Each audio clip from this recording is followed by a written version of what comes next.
What's up, everybody? I am Storm, and you can too. And welcome to another day in my life. Today is Wednesday, something like the 12th or 13th. We're coming off of a pretty nice storm last night. Lots of tornadic activity in the northern part of the state, but nothing really around here. It was windy, but it wasn't even that bad. So, I want to talk about something that I feel needs to be addressed, but at the same time, if you're not really part of it, no harm, no foul. But have you heard of the guys Billy Mitchell, Walter Day, or Todd Rogers? If you don't know any of them, that's not a problem, honestly. I mean, it's probably a good thing. Billy Mitchell is touted as being basically the Namco king of Donkey Kong, Pac-Man, classic video games in general. Todd Rogers, his claim to fame is a 30-year world record on the game Dragster, sitting at 5.51, along with several other classic video game scores. And Walter Day is the founder of Twin Galaxies, which is located here in Iowa and is a record-keeping place and site for classic and modern video games, mostly classic.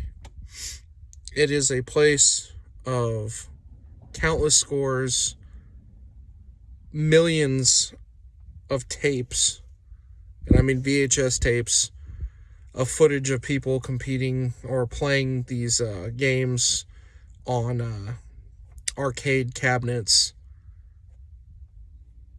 like Donkey Kong Jr., Donkey Kong, Tetris, Galaga, Centipede, whatever. Anyway, why should you know these guys, besides the fact how they're touted as video game kings? Oh, they're frauds. Okay, so why would that make you famous? Well, one had a movie called Fistful of Quarters. It's about Billy Mitchell versus Steve Wiebe and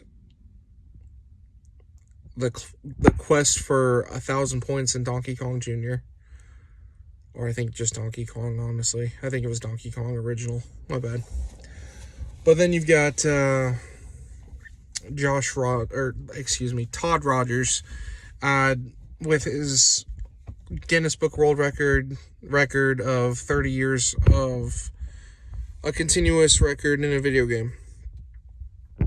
That record was thrown out after it was discovered that Todd Rogers is a fraud and was submitting his own scores into Twin Galaxies because he was I'm going to call him a ref or a referee. And Billy Mitchell is a fraud because you wouldn't believe it, but he got in with Mr. Day, Mr. Walter Day, and was kind of like a co-owner of Twin Galaxies. And so a lot of his stuff was also misrepresented to get him money, accolades, notoriety, fame. Yeah. And honestly, it couldn't be funnier what's going on currently with that man. And Todd. Walter Day, not so much, but at the same time, he was also a con man, so whatever happens to him for a reason. But here's the story. So during the 80s, Billy Mitchell, Todd Rogers, and a handful of others were basically competing to become all-around arcade cabinet professionals. Todd was hired by Activision. I don't remember if Billy was hired, but both of them sought TV time. Walter Day with Twin Galaxies, he had TV time as they were trying to make Twin Galaxies a claim to fame kind of thing. It's really dumb. It really is, because these classic video games, they do mean a lot.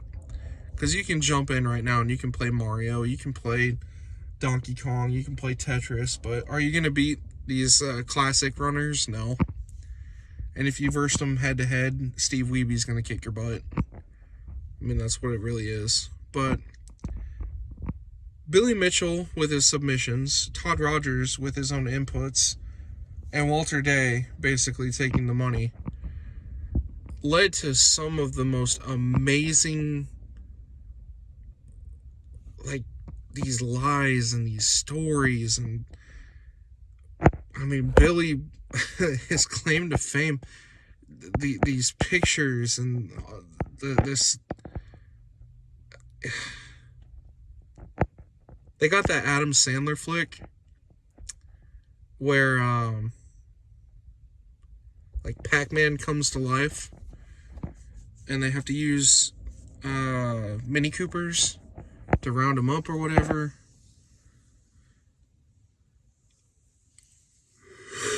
I'm sorry, I'm really tired.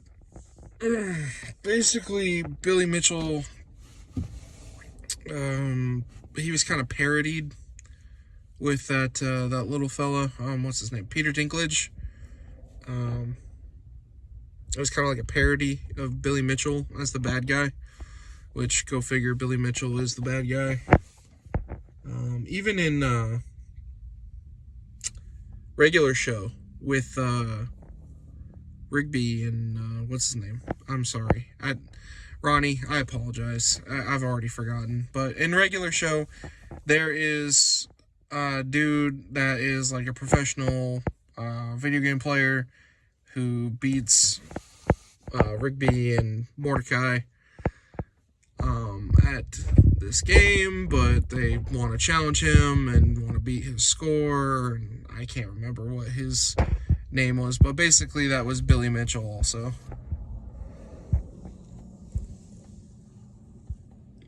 Like I said, this whole situation's so funny. And then Billy Mitchell was trying to sue everybody that was talking about him.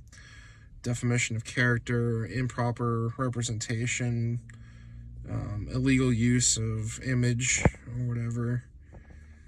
Todd wants his records reinstated, so he's getting sue happy, but he janked up his he janked up his letter to the court so bad that they threw it out. Billy's just got thrown out. There's so much material on the web. You gotta watch this stuff, man. It's crazy. It is so crazy.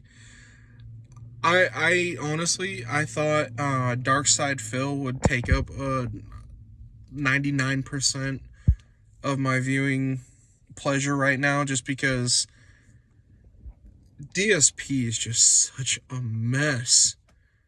Such a mess.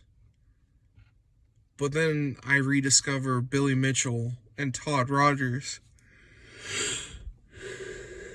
And this deal with Walter Day selling Twin Galaxies to the new guy, and the new guy basically is now going back after these guys because so much of the scores that were sitting there are fraud. And when it was signed over to him, they wrote in a legally binding document that the scores that were sitting in this database were all correct and not fraudulent, so it's a lie. Anyway, do some research yourself if this interests you at all. If you're curious about Donkey Kong, blah, blah, blah, blah. You can go on YouTube, type in King of Kong, Fistful of Quarters. I can't help myself. I'm so sorry. I'm so tired. I did not sleep at all last night. Pixel Burn. Pixel Burn is a good one. That is a really good one. It's not current because some things have changed, but this whole story with Billy Mitchell, it is such a rabbit hole. When it's finally done and over with, someone needs to do a rabbit hole on this. It would be worthy of a watch. Anyway, oh my gosh, I'm so tired. I'm going to bed. You guys take care of yourselves. Happy hump day. Tomorrow's Thursday. Let's get to the weekend. Let's have us an Easter. Good night, Santana. Peace.